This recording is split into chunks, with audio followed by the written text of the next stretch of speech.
عمومی طور پہ لوگوں سے لوگ ہنس ہنس کے بات کر رہے ہوتے ہیں، گھر میں ان کا رویہ کچھ اور ہوتا ہے۔ کسی شخص کی سیرت کو پہچاننے کا بہترین ضابطہ کیا ہے، یہ دیکھا جائے کہ وہ اپنی بیوی کے ساتھ کیسا ہے،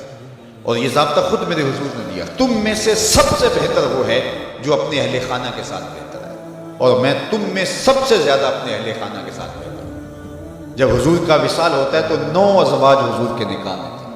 کسی ایک کو بھی میرے حضور پہ شکایت نہیں تھی۔ یہ حضور کا انصاف، ان کو وقت دینا، ان کے لیے حضور علیہ السلام کا ایثار اور ان کے لیے حضور کی محبتیں۔ حضرت خدیجہ الکبریٰ رضی اللہ تعالی عنہ کا ذکر کرتے ہیں ان کے وصال کے بعد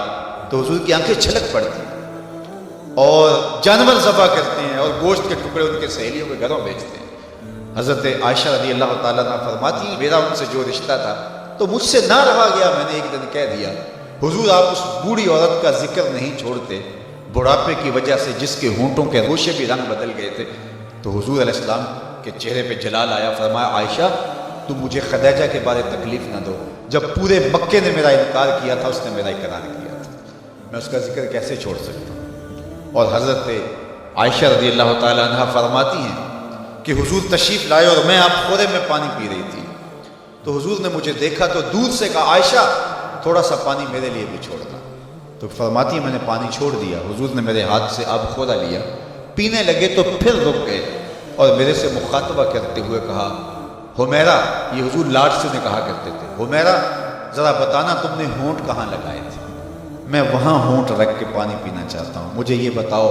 اگر شوہر کا رویہ بیوی کے ساتھ یہ ہوگا تو گھر جنت کا ٹکڑا بنے گا یا نہیں بنے گا؟ تو تم میں سے بہتر وہ ہے جو اپنے اہل خانہ کے ساتھ بہتر ہے۔ سب سے پہلے آپ کے اہل خانہ آتے ہیں، آپ کے ماں باپ آتے ہیں، آپ کے بہن بھائی آتے ہیں، پھر کلاس فیلوز آتے ہیں، اساتذہ آتے ہیں، یہاں سے ہمارا رویہ خوبصورت ہونا شروع ہو۔ ہم نے دیکھا ہے کہ لوگوں کے ساتھ بڑے اچھے رویے، ماں باپ کے گستاخ ہوتے ہیں، ماں باپ میں بے ادب ہوتے ہیں، دکان پہ گاہک سے ہنس ہنس کے بات کر رہے ہوتے ہیں، لیکن بہن بھائیوں کے ساتھ رویہ تلخ ہوتا ہے، بیوی کے سامنے جا کے فرعون بن جاتے ہیں، ماں باپ کے سامنے جو ہے ان کے رویے کی تلخی ہوتی ہے، سارا دن جی ہمارا پیشہ ایسا ہے لوگوں سے ہنس ہنس کے بات کرنی ہے، لیکن جن سے آپ ہنس کے بولیں گے ماں کے کلیجے میں ٹھنڈ پڑ جائے گی اور باپ نہال ہو جائے گا، اس کے سارے دن کی تھکن اتر جائے گی، اس سے ہنس کے نہیں بولتے ہم سارا دن کے تھکے ہوئے آئے ہیں، سارا دن کس کس سے ہنس ہنس کے بولتے رہے ہو، یہ تمہارا اخلاق نہیں تھا، یہ تمہاری بناوٹ تھی، یہ تمہارا تصنع تھا۔ جو اخلاق ہے وہ حقیقت میں اس کا روپ نظر آتا ہے اپنے ماں باپ کے ساتھ، اپنی بیوی کے ساتھ، اپنے بچوں کے ساتھ، اپنے کلاس فیلوز کے ساتھ، اپنے دوستوں کے ساتھ، اپنے اساتذہ کے ساتھ۔ اگر تمہارا رویہ ٹھیک ہو گیا تو پھر تمہارا دوسرے لوگوں کے ساتھ رویہ بھی ٹھیک ہے، لیکن اگر ان کے ساتھ رویہ ٹھیک نہیں، دوسروں کے ساتھ رویہ آپ کا اچھا ہے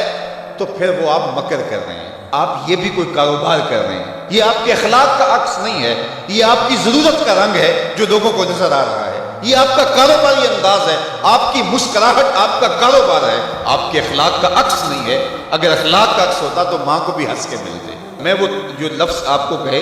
کہ حضور کمزوروں کا بوجھ اٹھایا کرتے تھے، تو آج بیٹی اگر ماں کا بوجھ نہیں اٹھاتی، بیٹا باپ کا بوجھ نہیں اٹھاتا، تو اس نے کسی اور کمزور کا بوجھ کیسے اٹھانا ہے؟ ماں گھر میں تھکی ہے سارے دن سے اور بیٹی جو ہے وہ آئی ہے اور وہ بھی ماں سے مطالبہ کرتی ہے کہ میری ضرورت میرے بستر پہ، میرے ٹیبل پہ پوری کرو،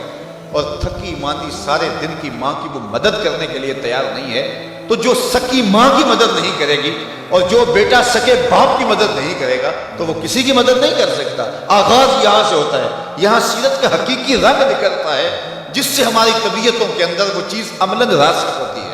اس لیے میں اور آپ حضور کی سیرت کو اپنی روح کے اندر اصل طور پہ اتاریں اور وہ ہمارا جزو لا ینفک بن جائے، وہ ہماری فطرت ثانیہ بن جائے، وہ ہماری عادت کا حصہ بن جائے، اور وہ خوشی اور وہ مسکراہٹ جو محض کاروبار کے لیے اور عادت کے لیے نہ ہو بلکہ انسان کی طبع کا حصہ ہو، وہ آپ کے غم غلط کرے گی، وہ آپ کو طمانینت قلب دے گی، وہ آپ کو قرار باطن عطا کرے گی۔ ویسے ہنس ہنس کے بولیں تو وہ ایک مکر ہوگا، اس سے تو جبڑے تھک جائیں گے، اس سے تو جو ہے وہ آپ کو کچھ فائدہ ہونے والا نہیں۔